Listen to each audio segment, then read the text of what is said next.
കറുപ്പും വെളുപ്പിൻ്റെ പുതിയ വീഡിയോയിലേക്ക് സ്വാഗതം. ഇന്ന് നമ്മൾ ചിന്തിക്കുന്നത് സോഷ്യൽ മീഡിയയിൽ അലയടിക്കുന്ന കുറച്ച് അനാവശ്യങ്ങളാണ്. ആ വാക്ക് തന്നെ ഉപയോഗിക്കുന്നു. ചിലതൊക്കെ അനാവശ്യങ്ങളാണ്. അത് സത്യമാണ്, അസത്യമൊന്നുമല്ല. പക്ഷേ നമ്മുടെ നീതിശാസ്ത്രത്തിൽ ഒരു ശ്ലോകം, സത്യം ബ്രൂയേത് പ്രിയം ബ്രൂയേത് ന ബ്രൂയേത് അപ്രിയം സത്യം എന്നാണ്.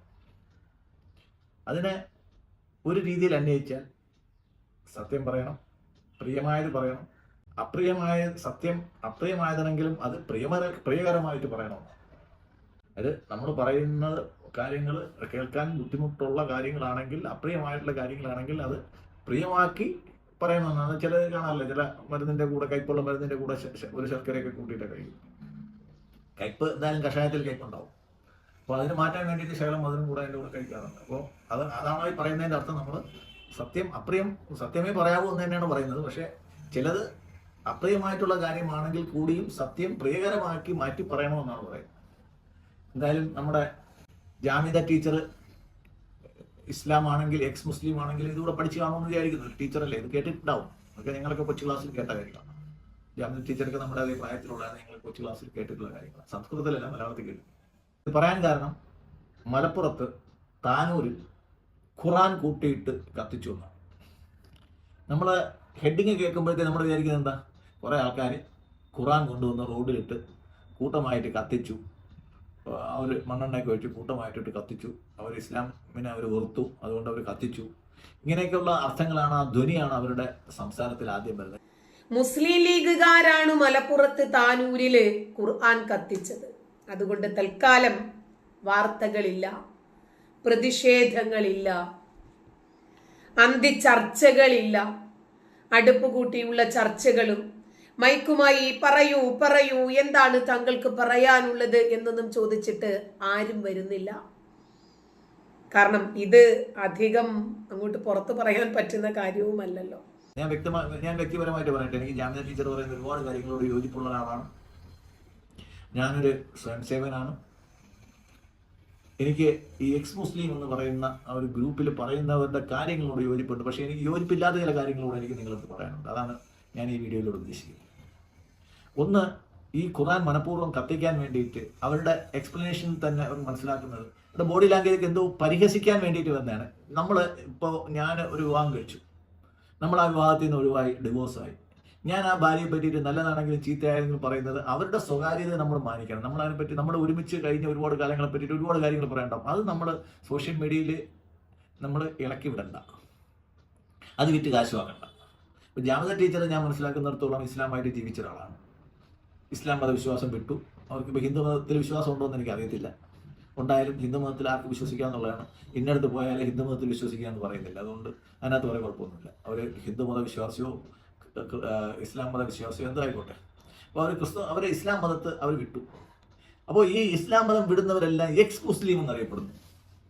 ഇപ്പോൾ എക്സ് എയർഫോഴ്സോ അല്ലെങ്കിൽ എക്സ് ആർമിയോ എക്സ് നേവിയോ ആണെങ്കിൽ അവർക്കത് പറയുന്നതിനകത്തൊരു ന്യായമുണ്ട്. കാര്യം അവരതിൽ നിന്ന് വിടുതൽ വാങ്ങിച്ചു വന്നതാണ്. ഇവർ മുസ്ലിമായിട്ട് ആരും ചേർന്നതുമില്ല. കാര്യം ജനിച്ചപ്പോൾ മുസ്ലിം ആയിപ്പോയി. ഇവർ ഇസ്ലാം വിട്ടെങ്കിൽ ഇസ്ലാം വിട്ടു. പിന്നെ ഈ എക്സ് എന്നുള്ള വാക്ക് ഉപയോഗിച്ചുകൊണ്ട് നടക്കുന്നത് ഇസ്ലാമിന്റെ ചീത്ത പറയാനാണ്. ഞങ്ങളൊക്കെ പഠിച്ചിട്ടുള്ളത് എല്ലാ മതത്തെയും അവരുടെ വിശ്വാസങ്ങളെയും നിങ്ങൾ വ്രണപ്പെടുത്തരുത് എന്നുള്ളതാണ്. നിങ്ങളത് വിശ്വസിക്കണമെന്ന് ഞങ്ങൾ ഒരിടത്തും പഠിപ്പിക്കില്ല. നിങ്ങളെ മതത്തെ വിശ്വസിക്കുന്നത്. പക്ഷേ മറ്റുള്ളവരുടെ മതങ്ങളിലെ ചിന്തകളെ ഇപ്പം എൻ്റെ കൂടെ ഞാൻ സ്കൂളിൽ പഠിക്കുമ്പോഴത്തേക്ക് എൻ്റെ അടുത്തിരിക്കുന്ന അബ്ദുൾ റഹ്മാൻ രാവിലെ തൊട്ട്, നോമ്പ് സമയത്ത് രാവിലെ തൊട്ട് 6 7 അപ്പോൾ രാവിലെ തൊട്ട് തുപ്പൽ പോലും ഇറക്കാതെ ക്ലാസ്സിൽ 10 മിനിറ്റിലൊരിക്കൽ ക്ലാസ്സിൽ പോയി തുപ്പിയിട്ട്, വെളിയിൽ പോയി തുപ്പിയിട്ട് വരുന്നത് ഞാൻ കണ്ടിട്ടുണ്ട്. അന്ന് എനിക്ക് അതിനകത്ത് ഒരു അർപ്പം തോന്നിയിട്ടില്ല. ഈ അബ്ദുൾ റഹ്മാനോട് എനിക്ക് എന്തെങ്കിലും വിരോധം തോന്നിയിട്ടില്ല. മാത്രമല്ല അവരെൻ്റെ എല്ലാം നല്ല സുഹൃത്തുക്കളാണ്, ഇന്നും അവർ നല്ല സുഹൃത്തുക്കളാണ്. അപ്പോൾ അവർക്ക് അവരുടെ വിശ്വാസം കീപ്പ് ചെയ്ത് മറ്റുള്ളവർ വിദ്വേഷിക്കാതെ ജീവിക്കുന്നതിനകത്തുള്ള അവകാശം അവർക്കുണ്ട്. നമ്മുടെ രീതിയിൽ പോകുമ്പോൾ, ഇന്ത്യയുടെ രീതിയിൽ പോകുമ്പോഴത്തേക്ക് നമ്മൾ മതത്തിനെ നമ്മൾ വിമർശിക്കുന്നില്ല. മതത്തിൽ കാണുന്ന പ്രവണതകളെ നമുക്ക് ഓപ്പണായിട്ട് വിമർശിക്കാം. പക്ഷേ അത് മതത്തിൻ്റെ പേര് പറഞ്ഞ് വിമർശിക്കേണ്ട കാര്യം. ഇവരെ ഈ പറഞ്ഞത് ചുട്ടകോഴി പറന്നു, അല്ലെങ്കിൽ വെളുത്ത കാക്ക മലന്ന് പറന്നു എന്നൊക്കെ പറഞ്ഞത് മാതിരി ഇവർ കഥ പറഞ്ഞു വരുമ്പോഴത്തേക്കാണ് നമുക്ക് മനസ്സിലാവുന്നത് ഏതോ ഒരു കെട്ടിടത്തിന് തീ പിടിച്ചു. അതൊരു ഇസ്ലാം സ്ഥാപനമായിരിക്കാം, തീ ഇട്ടതായിരിക്കാം. ആ തീ ഇട്ടിട്ട് കരിഞ്ഞ് കിട്ടിയ പുസ്തകങ്ങളിൽ ഖുറാൻ ഉണ്ടായിരുന്നു എന്നാണ് പറയുന്നത്. ഇപ്പം എന്താ, ഒരു വീട്ടിൽ തീപിടുത്തം ഉണ്ടാകുമ്പോൾ ഇറാനിൽ അല്ലെങ്കിൽ പിന്നെ നമ്മുടെ വയനാട്ടിൽ ഉരുൾപൊട്ടലുണ്ടായി. അപ്പോൾ അന്ന് ആ നശിച്ചു പോയ, അല്ലെങ്കിൽ ഒരു തീപിടുത്തം ഉണ്ടാകുമ്പോഴത്തേക്ക്, അല്ലെങ്കിൽ ഒരു മിസൈൽ ആക്രമണത്തിൽ നശിച്ചു പോകുന്ന ഘട്ടത്തിൽ ഖുറാൻ ഉണ്ടാകുമ്പോൾ ഖുറാനിൽ മിസൈൽ ഇട്ടു എന്ന് പറഞ്ഞതുപോലെയാണ് ജാമത ടീച്ചറുടെ ഈ സംസാരം കേൾക്കുന്നവർക്ക് തോന്നുന്നത്. അപ്പോൾ വാർത്ത ഇതാണ്: താനൂരിൽ ലീഗുകാർ ഖുർആനും ചുട്ടെരിച്ചു. താനൂരിലാണ് ഖുർആൻ കത്തിച്ചതിന്റെ വിഷ്വൽസ് ഉണ്ട്. അതുപോലെ അതിനെ അപലപിച്ചുകൊണ്ട് ഉസ്താദുമാര് പ്രസംഗിക്കുന്നതുണ്ട്. അത് ഒന്ന് കാണേണ്ടുന്ന സംഭവം തന്നെയാണ് കേട്ടോ. കാരണം ഖുർആൻ എന്തോ പവിത്രമായ ഗ്രന്ഥമാണ് എന്ന് വിശ്വസിക്കുന്ന ഒരു വിഭാഗം ആളുകളെ സംബന്ധിച്ചിടത്തോളം ശരി, അവർക്കത് വിശ്വസിക്കാനുള്ള സ്വാതന്ത്ര്യമുണ്ട് കേട്ടോ, ഇല്ല എന്നൊന്നും ഞാൻ പറയുന്നില്ല. ഓരോരുത്തർക്കും അവനവന്റേതായിട്ടുള്ള വിശ്വാസ സംഹിതകൾ മുന്നോട്ട് കൊണ്ടുപോകാനുള്ള സ്വാതന്ത്ര്യമുണ്ട്. അത് നമ്മൾ ആരും കൊടുക്കുന്നതല്ല. അവർ ഈ രാജ്യത്ത് ജനിച്ചവരാണല്ലോ. അതുകൊണ്ട് ഇവിടെ ജനിച്ചാലും എവിടെ ജനിച്ചാലും ശരി, അതിൻ്റെതായിട്ടുള്ള സ്വാതന്ത്ര്യങ്ങൾ അവർക്കുണ്ടാകും. പക്ഷേ മലപ്പുറം പോലെ ഒരു മിനി പാകിസ്ഥാനിൽ ഒരിക്കലും നമ്മൾ പ്രതീക്ഷിച്ചതാണ്. പക്ഷേ ഇത്ര പെട്ടെന്ന് ഖുർആൻ ഇവർ കത്തിക്കുമെന്ന് നമ്മൾ ആരും പ്രതീക്ഷിച്ചിട്ടില്ല കേട്ടോ. വളരെ നല്ലത്. ഒരു പക്ഷേ ആ പുസ്തകത്തിനകത്തുള്ളത് എന്താണ് എന്ന് ഇവർ മനസ്സിലാക്കാൻ ഒരല്പം താമസിച്ചിരിക്കും. കുഴപ്പമില്ല, നമ്മളും വിചാരിച്ചു അല്പം താമസിച്ചാലും ശരി ജനങ്ങൾക്ക് സത്യം ബോധ്യപ്പെടും, പ്രത്യേകിച്ച് ഇസ്ലാം മതവിശ്വാസികൾക്ക്. നമ്മുടെ സോഷ്യൽ മീഡിയ അല്ലെങ്കിൽ യൂട്യൂബ് ചാനൽ നമ്മളിൽ ഉള്ളത് നമ്മൾ ആൾക്കാർക്ക് നമ്മുടെ ആശയങ്ങൾ പങ്കുവയ്ക്കാനുള്ള സ്ഥലമാണ്. അതിൽ ഹെഡിങ് വേറൊന്നിട്ടിട്ട് ആൾക്കാരെ തെറ്റിദ്ധരിപ്പിക്കാൻ വേണ്ടിയിട്ട് അതിൽ കൂടെ വരുമാനം ഉണ്ടാക്കാൻ വേണ്ടിയിട്ട് ഇറങ്ങിത്തിരിക്കുന്നത് ശരിയല്ല. ജാമത ടീച്ചർക്ക് ഇസ്ലാം മതത്തിൽ നിന്ന് വന്നതുകൊണ്ട് ജാമത ടീച്ചർക്ക് ഇസ്ലാം മതത്തിനെ വിമർശിക്കാനുള്ള എല്ലാ സ്വാതന്ത്ര്യമുണ്ട്, അതിലെ തെറ്റുകൾ പറയാനുള്ള സ്വാതന്ത്ര്യമുണ്ട്, ആ തെറ്റുകളിൽ വീണു പോകുന്ന കുട്ടികളെ തിരിച്ചു കൊണ്ടുവരാനുള്ള സ്വാതന്ത്ര്യമുണ്ട്. നമ്മുടെ ഭരണഘടന പറയുന്നത്, അവരെപ്പോഴും പറയുന്നത് ഇന്ത്യയിലാണ്, ഞാൻ ഭരണഘടനയാണ് പിടിക്കുന്നത്. ഭരണഘടനയിൽ ആ വാക്ക് വളരെ വ്യക്തമായിട്ട് പറഞ്ഞിട്ടുണ്ട്, U can profess your religion എന്ന് പറയുന്നത്. നിങ്ങൾക്ക് നിങ്ങളുടെ മതത്തെപ്പറ്റി നിങ്ങൾക്ക് സംസാരിക്കാം, നിങ്ങൾക്ക് പ്രസംഗിക്കാം എന്നേ പറയുന്നുള്ളൂ. അത് വേറൊരു മതത്തിനെ എഴുത്തി കാണിക്കാനോ അവരുടെ മതത്തെപ്പറ്റി പറയാനോ നമുക്കാർക്കും അവകാശമില്ല. ഞാൻ ഭരണഘടന പഠിച്ചതിൽ നിന്ന് ഞാൻ മനസ്സിലാക്കുന്നതാണ്, you can profess your religion എന്ന് പറയുമ്പോഴത്തേക്ക് നിങ്ങൾക്ക് നിങ്ങളുടെ മതം പറയാം, അതിനകത്ത് നിന്ന് പറയാം. മറ്റുള്ളവരുടെ അതിൽ കയറി പറയേണ്ട കാര്യമില്ല, അതിൽ പറയാത്ത കാര്യം പറയേണ്ട കാര്യമില്ല. അവർ എക്സ് മുസ്ലിമാണ്, മുസ്ലിം മതം ഇസ്ലാം മതം വിട്ടു, എനിക്ക് ബന്ധമില്ല, നിങ്ങൾ പുതിയ മതത്തിൽ വിശ്വസിച്ചോളൂ. ഈ വിട്ട ഇസ്ലാം മതത്തിന് പുറകെ നടന്ന് അവരെ ചൊടിപ്പിച്ച് അവരിൽ കൂടുതൽ ശകലം തീവ്രവാദം ഉള്ളവരെ കൂടുതൽ തീവ്രവാദികളാക്കാൻ ഇത് ഉതവുള്ളൂ. അവരെത്രയെന്നും പറഞ്ഞാണെന്നേ ഈ വിഴുപ്പ് ഭാണ്ഡം ഇങ്ങനെ ചുമക്കുന്നത്. അപ്പോൾ അവർക്കും തോന്നിയിരിക്കാം, മലപ്പുറത്ത് തന്നെ ഖുർആനിന്റെ പേജുകൾ കത്തിക്കീറിയ നിലയിൽ, അതും ലീഗ് അത് ഏറ്റെടുക്കുകയും ചെയ്തു. ലീഗുകാർ കത്തിക്കുന്നത് കൃത്യമായി വീഡിയോ പിടിച്ചിട്ട് ചെറിയ രൂപത്തിൽ വാർത്തകളൊക്കെ കൊടുത്തു. പിന്നീട് പേടിച്ചു അവര്. ഓക്കെ, ഞങ്ങൾ എന്ത് ചെയ്യും? പോലീസുകാരുടെ ആൾക്കാരെന്നെ ഖുർആൻ കത്തിച്ചിട്ടുണ്ട്. ഇതിന്റെ ഉള്ളിലുള്ള ഖുർആൻ ബുക്കും ഖുർആനും ഒക്കെ കത്തിക്കുന്നു.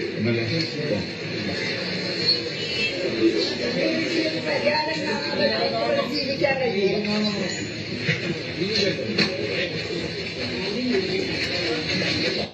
ഇനി നമ്മുടെ ഭാരതത്തിന്റെ ചരിത്രം എടുത്ത് നോക്കിക്കഴിഞ്ഞാൽ ഇസ്ലാമും ക്രിസ്തുമതവും ഇന്ത്യയിൽ വരുന്നതിന് മുമ്പ് ഹിന്ദുമതം ഉണ്ടായിരുന്നു എന്നുള്ളതാണ് നമ്മുടെ വിശ്വാസം. ആ സമയത്ത് ക്രിസ്തുവിന് മുമ്പ് ബുദ്ധന്റെ കാലഘട്ടത്തിൽ ഉണ്ടായ അശോക ചക്രവർത്തിയും ബിംബിസാറിനും ഒക്കെ ഇന്ത്യയിൽ നിന്ന് ഹിന്ദുമതം പാടേ തുടച്ചു മാറ്റി. വളരെ ചെറിയ ചെറിയ അവശിഷ്ടങ്ങൾ പോയിട്ട് ബാക്കി എല്ലാവരും അവരെ കയ്യിൽ വരാത്ത ചില നാട്ടുരാജ്യങ്ങളിൽ പോയിട്ട് ബാക്കി ഇന്ത്യ മാത്രമല്ല, അന്നത്തെ മഹാ ഇന്ത്യ എന്ന് മഹാഭാരതം എന്ന് പറയുന്നത്, ഇന്നത്തെ ഭാരതവർഷം എന്ന് പറയുന്നത് ഇന്നത്തെ തായ്ലാൻഡും കംബോഡിയും ഒക്കെ ചേർന്നതാണ്. തായ്ലാൻഡും കംബോഡിയും തമ്മിൽ യുദ്ധം നടക്കുകയാണ്. എന്തിനു വേണ്ടിയിട്ട്? ഹിന്ദു ക്ഷേത്രങ്ങളുടെയും അതിനു വേണ്ടിയിട്ട് അവർ യുദ്ധം നടത്തുകയാണ്. അപ്പോൾ അതൊക്കെ ഒരിക്കലും ഒരു ഹിന്ദു വർഷമായിരുന്നു, ഹിന്ദു ഭാരതവർഷത്തിൽ ഉൾപ്പെട്ട രാജ്യങ്ങളായിരുന്നു തായ്ലൻഡ്, കംബോഡിയ, മംഗോളിയ, ആ ഭാഗങ്ങളൊക്കെ. അപ്പോൾ അവിടെയൊക്കെ ഉണ്ടായിരുന്ന ഹിന്ദു മതത്തെ തുറച്ചു മാറ്റിയിട്ട് അവിടെ എല്ലാം ബുദ്ധമതം കൊണ്ടുവന്നു. അതിൽ തിരിച്ച് ഹിന്ദുമതം തിരിച്ചു വന്നത് ഇന്ത്യയിൽ മാത്രമേ ഉള്ളൂ. അത് ശങ്കരാചാര്യരുടെ പ്രയത്നഫലമായിട്ടെന്നാണ് നമ്മളൊക്കെ മനസ്സിലാക്കിയിട്ടുള്ളത്. അപ്പോൾ ഒരിക്കൽ നശിച്ചു പോയി. അപ്പോൾ നമ്മുടെ കണക്ക് നോക്കുകയാണെങ്കിൽ ഇപ്പോൾ ഈ പറയുന്ന സ്വയംസേവരുടെയും സംഘക്കാരുടെയൊക്കെ അപ്പനപ്പൂപ്പന്മാര് ഒരു കാലത്ത് ബൗദ്ധന്മാരായിരുന്നു, അല്ലെങ്കിൽ ബുദ്ധമതക്കാരായിരുന്നു.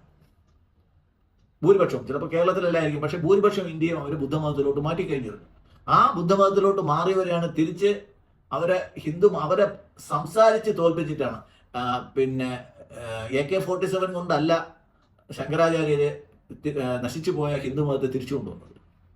അവർ വാഗ്വാദങ്ങളിൽ കൂടെയാണ്, പ്രസംഗങ്ങളിൽ കൂടെയാണ്, ബോധവൽക്കരണത്തിൽ കൂടെയാണ് ഹിന്ദുമതം തിരിച്ചു വന്നത്. ഇതൊരു വലിയ ചരിത്രമാണ്. അപ്പോൾ ജാമിദ ടീച്ചറിനെ പോലുള്ള ഒരു എക്സ് മുസ്ലിം എന്ന് പറഞ്ഞിട്ട് മുസ്ലിങ്ങളുടെ ഇടയിൽ വിദ്വേഷം ഉണ്ടാക്കുമ്പോഴത്തേക്ക് തീർച്ചയായിട്ടും അത് ഹിന്ദുക്കൾക്ക്, ചില നവ ലിബറൽ ഹിന്ദുക്കൾക്ക് അത് കേൾക്കാൻ സുഖമായിരിക്കും, സംഖ്യകൾക്ക്.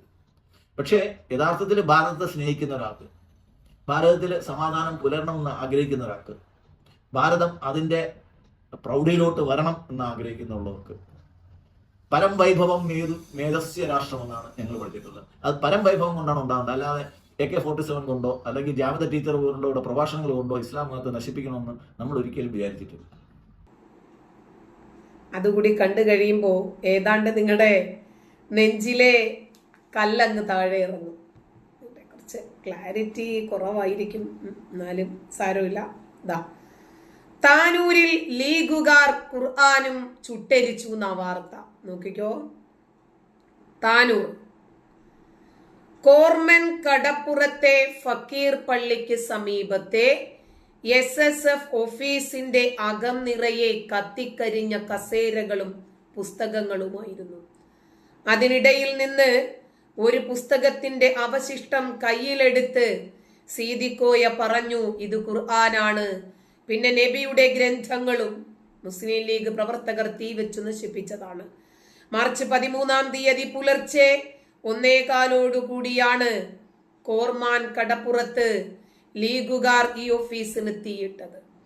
പ്രദേശത്തെ നിരവധി വീടുകളും വാഹനങ്ങളും തകർത്ത ശേഷമായിരുന്നു ഇത്.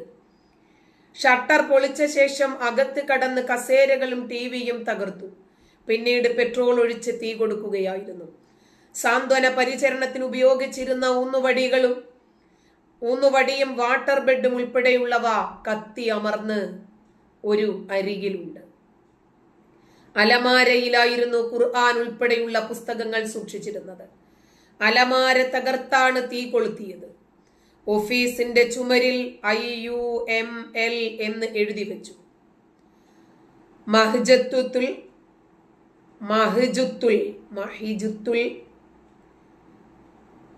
മഹ്ജത്തുൽ ബദരിയയുടെ 100ഓളം ഏടുകൾ, ഹദ്ദാദിന്റെ ഏടുകൾ, മൗലി നഫദ് കിതാബുകൾ തുടങ്ങിയ മതഗ്രന്ഥങ്ങളും കത്തി നശിച്ചു. നബി പഠിപ്പിച്ച ദിക്റുകളും ഖുർആനും കത്തിക്കാൻ ഇവർക്ക് എങ്ങനെ മനസ്സുണ്ടായി? മുസ്ലിം ജമാഅത്ത് സെക്രട്ടറി കൂടിയായ MP സീദിക്കോയ ചോദിക്കുന്നു. ഒട്ടേറെ പ്രസിദ്ധീകരണങ്ങളും കത്തിച്ചവയിൽ പെടും. SSF ഓഫീസും തൊട്ടടുത്ത ക്ലബും കത്തിച്ച അക്രമികൾ അതിനു മുന്നിലുണ്ടായിരുന്ന മീൻ പിടിക്കുന്ന ലക്ഷക്കണക്കിന് രൂപയുടെ വലയും നശിപ്പിച്ചു. ഇന്ന് അവർ തന്നെ പോഴ്ത്തുന്ന നരേന്ദ്രമോദി ഇത്രയും മുകളിലെത്തിയത് മുസ്ലിങ്ങളെ ചീത്ത വിളിച്ചിട്ടല്ല. എതിർക്കേണ്ടടുത്ത് കൃത്യമായിട്ട് അതിർവരമ്പുകൾ നിശ്ചയിച്ചിട്ടാണ് അവർ എതിർത്തിട്ടുള്ളത്. ആ നൈതികത ഇല്ലാതെ അവരാരും വിമർശിച്ചിട്ടില്ല. അടിക്കാൻ വരുന്നവനെ മഹാത്മാഗാന്ധി തന്നെ ഒരിക്കൽ ചോദിച്ചിട്ടുണ്ട്, വെട്ടാൻ വരുന്നവൻ്റെ അടുത്ത് നമ്മൾ ഗീത പറഞ്ഞിട്ട് കാര്യമൊന്നുമില്ല, നീ സ്വയം രക്ഷപ്പെടാനാണ് പറഞ്ഞത്, അല്ലെങ്കിൽ നീ അവനെ പ്രതിരോധിക്കാനാണ് മഹാത്മാഗാന്ധി എടുത്ത് പറഞ്ഞത്. നമ്മൾ അഹിംസയുടെ ഏറ്റവും വലിയ അപ്പോസ്തലൻ എന്ന് പറയുന്ന മഹാത്മാഗാന്ധി പറഞ്ഞു, നിന്നെ ആക്രമിക്കാൻ വരുന്നവൻ്റെ അടുത്ത് നിന്നെ പ്രതിരോധിക്കാനാണ് പറഞ്ഞത്, ഒളിച്ചോടാനല്ല പറഞ്ഞത്. അഹിംസ പറഞ്ഞുകൊണ്ട് പശുപാൽ കുടിക്കാനല്ല പറഞ്ഞത്. അപ്പോൾ ജാമിദ ടീച്ചറെ പോലുള്ളവർ അവരുടെ ഉള്ള എല്ലാ ബഹുമാനത്തോടെയും നിലനിർത്തി ഞാൻ പറയുകയാണ്. അവർ ചെയ്യുന്നത് ഒരു നല്ല കാര്യമാണ്. അവരുടെ മതത്തിൽ കണ്ട തെറ്റുകൾ വിളിച്ചു പറയുന്നത് നല്ല കാര്യമാണ്. പക്ഷേ അത് ഒരു വിഭാഗത്തിനും വെറുപ്പുണ്ടാക്കാതെ, വിദ്വേഷം ഉണ്ടാക്കാതെ, അർത്ഥസത്യങ്ങൾ പ്രചരിപ്പിക്കാതെ പൂർണ്ണ സത്യം പറഞ്ഞോളൂ. അവർ കെട്ടൻ തീ പിടിച്ചു. അപ്പോൾ ഇതിനെ സപ്പോർട്ട് ചെയ്തിട്ട് അവർ ഇതിന്റെ കൂടെ കാണിക്കുന്ന ഒരു വീഡിയോയിൽ പറയുന്നുണ്ട്, കമ്മ്യൂണിസ്റ്റ് ഭരണം വന്നിട്ട് ഇടത് സർക്കാർ വന്നിട്ട് 5 വർഷമായി. അപ്പോൾ ഒരു 4 വർഷത്തിന് മുമ്പുള്ള വീഡിയോ ആണ് ഇതിന്റെ കൂടെ കൊടുക്കുന്നത്. ഇടതുപക്ഷ ഗവൺമെന്റ് ഇപ്പോൾ ഭരിക്കാൻ തുടങ്ങിയിട്ട് 5 വർഷം പൂർത്തിയാകാൻ പോകുന്നു. യഥാർത്ഥത്തിൽ നെഞ്ചത്ത് കൈവച്ചുകൊണ്ട് നിങ്ങളൊന്ന് ആലോചിച്ചു നോക്കൂ. എവിടെയെങ്കിലും പള്ളിക്കകത്ത് കേസ് നടക്കുന്നുണ്ടോ? മദ്രസ പൂട്ടിയ കേസ് നടക്കുന്നുണ്ടോ? മുസ്ലിംമാരെ തച്ച കേസ് നടക്കുന്നുണ്ടോ? മുദരിസിനെ പിരിച്ചുവിട്ട കേസ് നടക്കുന്നുണ്ടോ? മുസ്ലിം ലീഗിന്റെ നേതൃത്വത്തിലുള്ള മന്ത്രിസഭ അധികാരത്തിലുള്ളപ്പോഴെല്ലാം നമ്മുടെ മദ്രസകൾ പൂട്ടിയിട്ടുണ്ട്, പള്ളികൾ പൂട്ടിയിട്ടുണ്ട്, മുസ്ലിംമാരെ പിടിച്ച് അടിച്ചിട്ടുണ്ട്, മുതഅല്ലിമീങ്ങളെ പിടിച്ച് ആക്രമിച്ചിട്ടുണ്ട്. അങ്ങനെ ആത്മീയതയുടെ നിറകുടങ്ങളെ ആക്രമിക്കുക എന്ന മുനാഫിഖീങ്ങളുടെ ലക്ഷണം മുഴുവൻ, ഖവാരിജീങ്ങളുടെ ലക്ഷണം മുഴുവൻ ഇന്ത്യൻ യൂണിയൻ മുസ്ലിം ലീഗിന്റെ ആളുകൾ സ്വീകരിച്ചപ്പോൾ ഈ പ്രസ്ഥാനം വളർന്ന് പന്തലിക്കുക അല്ലാതെ എവിടെയും തളർന്നിട്ടില്ല. ഇനിയും അത് തളരുമെന്ന് നിങ്ങൾ വ്യാമോഹിക്കേണ്ടതില്ല. നിങ്ങളുടെ അരയിലിരിക്കുന്ന കൊല ഇങ്ങനെ നാട് വിട്ട് പോയിട്ടുള്ളവരാണ് ഞങ്ങൾ എന്ത് ചെയ്യും?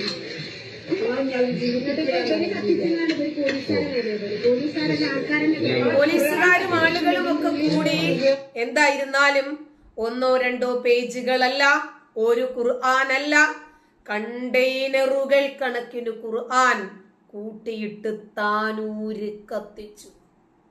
ഈ അസത്യങ്ങളും അർത്ഥസത്യം തന്നെ അർത്ഥസത്യം എന്ന് നമ്മൾ പറയുമ്പോഴത്തേക്ക് തന്നെ അത് അസത്യമാണ് പകുതി. ആ സത്യത്തിനെ മേമ്പടി ചേർക്കാൻ വേണ്ടിയിട്ടാണ് നമ്മൾ ശകല സത്യം കൂടെ അതിൻ്റെ കൂടെ ചേർക്കുന്നത്. ഇപ്പൊ അവിടെ നിന്ന് മുസ്ലിങ്ങൾ കൂട്ടത്തോടെ ഇസ്ലാം മതം വിട്ട് ഹിന്ദു മതത്തിലോട്ട് വരുന്നെന്നുള്ള വാർത്തയൊന്നുമല്ല നമുക്ക് വരുന്നത്. ഇസ്ലാം മതത്തിനകത്ത് തന്നെ ഒരു കറക്ഷൻ നടക്കുന്നുണ്ട്. അത് എല്ലാ മതത്തിലും എല്ലാ കാലങ്ങളിലും നടന്നിട്ടുള്ളതാണ്. ഹിന്ദു മതത്തിൽ ഈ കറക്ഷൻ നടന്നിട്ടുണ്ട്, സംവാദങ്ങൾ നടന്നിട്ടുണ്ട്. ക്രിസ്ത്യൻ മതത്തിൽ സംവാദങ്ങൾ നടന്നിട്ടുണ്ട്, മാറ്റങ്ങൾ ഉണ്ടായിട്ടുണ്ട്. ഇസ്ലാം മതത്തിലും സംവാദങ്ങൾ ഉണ്ടായിട്ടുണ്ട്, മാറ്റങ്ങൾ ഉണ്ടായിട്ടുണ്ട്. അപ്പോൾ മാറ്റമില്ലാത്തതായിട്ട് മാറ്റം മാത്രമേ ഉള്ളൂ എന്ന് മാർക്സ് പറഞ്ഞത് ശരിയാണ്. അത് എല്ലാ മതത്തിലും ഉണ്ടാകും. ഹിന്ദു മതത്തിലെയും തെറ്റുകൾക്കെതിരായിട്ട് വിമർശനങ്ങൾ ഉണ്ടായിരുന്നു, നവോത്ഥാനം ഉണ്ടായിരുന്നു. ക്രിസ്തു മതത്തിലും നവോത്ഥാനം ഉണ്ടായി, ഇസ്ലാം മതത്തിലും നവോത്ഥാനം വേണം. തിരിച്ച് നമ്മൾ ഫുഡിലേക്ക് പോകുമ്പോഴത്തേക്ക് ബീഫ് ഫെസ്റ്റിവൽ നടത്തുന്നു, അതേപോലെ പോർക്ക് ഫെസ്റ്റിവലും വേണമെന്ന് മേടിച്ചെന്ന് പറയാൻ ആർക്കും ധൈര്യം ഉണ്ടാവുന്നു? ആർക്കും ധൈര്യം ഉണ്ടാവില്ല. അപ്പോൾ ഒരു സംഘടിത മതം എന്നുള്ള രീതിയിൽ ഇസ്ലാം മതം ഹിന്ദു മതത്തിനും ക്രിസ്ത്യൻ മതത്തിനും ഒരു ത്രെട്ട് തന്നെയാണ്. അത് ത്രെട്ടാണെന്ന് മനസ്സിലാക്കി അതിനെ പ്രതിരോധിക്കാനുള്ള കാര്യങ്ങൾക്ക് പകരം അവരെ പ്രകോപിപ്പിക്കാൻ നമ്മൾ പോകരുത്. പ്രതിരോധിക്കാൻ നമുക്ക്, പക്ഷേ പ്രകോപിപ്പിക്കുന്നത് സർവനാശത്തിലോട്ട് പോകും. ഇന്ത്യയിലുള്ള ഹിന്ദുക്കളുടെ കൂടെ അവരുടെയൊക്കെ കുടുംബാംഗങ്ങളും അവരുടെ പിൻതലമുറക്കാരും ഒക്കെയാണ് ഇസ്ലാം മതം സ്വീകരിച്ചിട്ട് ഇസ്ലാമായിട്ട് ഇവിടെ ജീവിക്കുന്നത്. ഇവരെയൊന്നും വെട്ടി ചോര കുടിക്കാനല്ല നമ്മളെ എല്ലാവരും പഠിപ്പിച്ചിട്ടുള്ളത്. പക്ഷേ ഞാൻ വേറൊരു ഉദാഹരണം പറയാം. ശ്രീ ചട്ടമ്പി സ്വാമി രചിച്ച ക്രിസ്തുമതച്ഛേദം എന്ന് പറഞ്ഞുകൊണ്ട് ഒരു പുസ്തകം ഉണ്ടായിരുന്നു. അത് പ്രസിദ്ധീകരിച്ചപ്പോഴത്തേക്കൊക്കെ ഇവിടുത്തെ ചില ക്രൈസ്തവ വിശ്വാസികൾ ഒന്നുകൂടെ മേടിച്ച് കത്തിച്ചു കളഞ്ഞിട്ടുണ്ട്. എൻ്റെ ഒരു കോപ്പി എനിക്ക് തിരുവനന്തപുരത്ത് അഭേദാശ്രമത്തിൽ നിന്ന് കിട്ടി. അത് ഞാൻ കുരുക്ഷേത്രക്കാർക്ക് ഒന്ന് അയച്ചു കൊടുത്തായിരുന്നു. വർഷങ്ങൾക്ക് മുമ്പുള്ള കഥയാണ്. ആ ഒരു പുസ്തകം അവശേഷിച്ചിട്ടുണ്ട്. അപ്പോൾ ആ ഒരു ആശയ പ്രചരണത്തിന് നമ്മൾ വിഘാതമായിട്ട് അല്ലെങ്കിൽ അതിന് തടസ്സമായിട്ട് നമ്മൾ നിൽക്കാൻ ശ്രമിക്കുന്നിടത്ത് നമ്മൾ ഭീരുക്കളാണ്.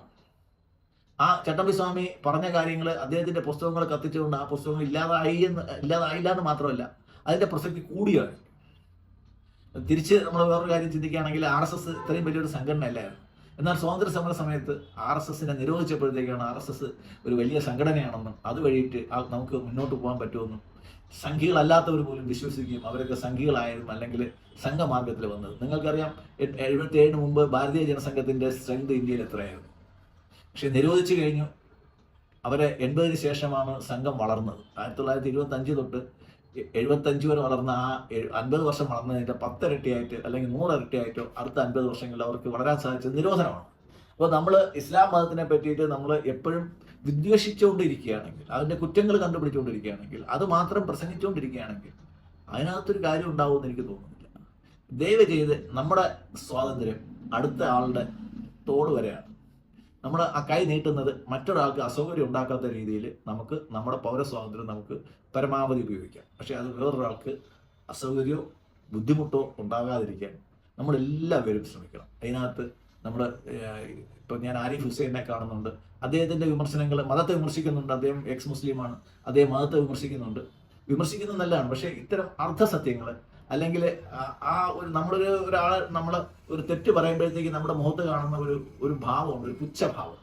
അത് ജാമിത ടീച്ചറുടെ ഒരു സ്ഥിരം ഇതാണ് ചീത്ത പറയുക, ആൾക്കാരായിട്ട് പ്രകോപിപ്പിക്കുന്ന രീതിയിൽ സംസാരിക്കുക. ഇത് അവരെയും സഹായിക്കുന്നില്ല, അവരെ മതത്തെയും സഹായിക്കുന്നില്ല, അവർ വിട്ടുവന്ന മതത്തെയും സഹായിക്കുന്നില്ല. ഇത്രയും പറയുന്നു. നന്ദി, നമസ്കാരം.